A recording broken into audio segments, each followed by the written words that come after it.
yeah, I mean, Michelle was great. I really, really enjoyed her company. Her crew was awesome. They were hilarious. It was really, really cool to have uh, like a fun crew out there cheering everybody on because obviously because we were really close to each other, Yeah. our crews kind of shared that cheering of each other on. And I mean, the whole feel of Ultraman is like inclusive, like family. Like that's what it's a totally different feel. Right. Yes, it's hard to say that there wasn't like a little bit of competitiveness going on in the back of our head because that's just nature. You don't come off of being a professional athlete without any sort of competitiveness. Right. Um, but it was definitely more fun than competitiveness. Like I really, really enjoyed sharing the course with her and um, yeah, it was a really good time. Yeah. Yeah. So then going into day two, you're probably expecting, well, we ride similarly, so it's going to be similar again. And your day two ride was a 7:52:17, and hers was a 7:58:20. So again, very close together. But the more freakish thing about your time in Hawaii at 7:52 is that that is the same time you biked in Canada, a 7:52 and 27 seconds. 10 seconds different on two completely different profiles. How are you that consistent? I have no idea. I mean, I I basically just took my plan that I had in Canada and I executed it the same as I did in Hawaii. Um, what the weather wanted to bring us on those days is out of our control. Mm-hmm. So I just had the numbers that I wanted to ride is what I stuck to, and whatever the time ended up being is whatever it ended up being. The day one bike conditions were terrible. And not to mention that the day one course is pretty gnarly. Yeah. You ride 12 kilometers straight up out of the water, um, and then through a bunch of rolls back down to ocean level, and then you climb another 40K up to 4,000 feet where we end at Volcano. So there is a lot of climbing. And that day, Kona decided to present its wonderful winds uh, through the middle section of the bike course. So it was like a lot of almost just riding sideways to try to keep myself up. Wow. So hence why the times on day one were significantly slower than the times that I had here in Canada. But the day two conditions were perfect. Like I Yeah. couldn't have asked for any better conditions at all. So I wouldn't say that I really planned to have the same time. Like 8 hours was my ballpark, which is what my ballpark was here. That's kind of like what I thought was a realistic goal.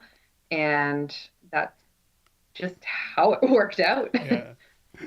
Yeah. Follow the numbers, and that's really all you can do. The time is just whatever it ends up being on that day based on the conditions, right? Yeah. And what were you trying to ride to for the race? Like in terms of Your like, power or whatever you were using power to your watts to judge your yeah. race. So like day one, I kind of stuck in like the mid 190s. I ended up being like high 190s, but like still like in that ballpark of what I wanted it to be. In day two, I was sticking in like the 185 to 190 range. So just basically a 10-watt drop from day one because that ride is also 125 kilometers longer. Longer, yeah. Off the top of my head, I think that's the right math. But um, yeah, and then keeping in the back of my mind that I do need to ride or run a double marathon the next day. Yeah, So you do want to save something. cooking, oh yeah, I mean, cooking my legs on the bike is not going to benefit day three at all. So those are pretty much the exact same numbers that I rode in Canada, and it worked out well. So I'm like, you know what? Go for the same, right? Yeah, yeah. Don't fix what isn't broken. Oh yeah, that's my motto. So, of a 5:15 race, 421 kilometers is the biking portion. And over that 421 kilometers, the two of you ended up being 6 minutes apart over that. So I geeked out a little bit just to check out what that meant for average speed. And for you, your average speed was 32.34 kilometers an hour. And for Michelle, it was 32.08 kilometers an hour. So you couldn't be riding much closer together. No, I'm not gonna lie. I was hoping to make up a little more time on day two, just to make going into day three not quite as like as much pressure, I guess. Yeah. But it is what it is, right? Like going outside of that comfort zone at this sort of distance could be entirely detrimental. And I wasn't willing to take that. Those are risks that you take in like a half iron where you, right? Yeah. But Yeah.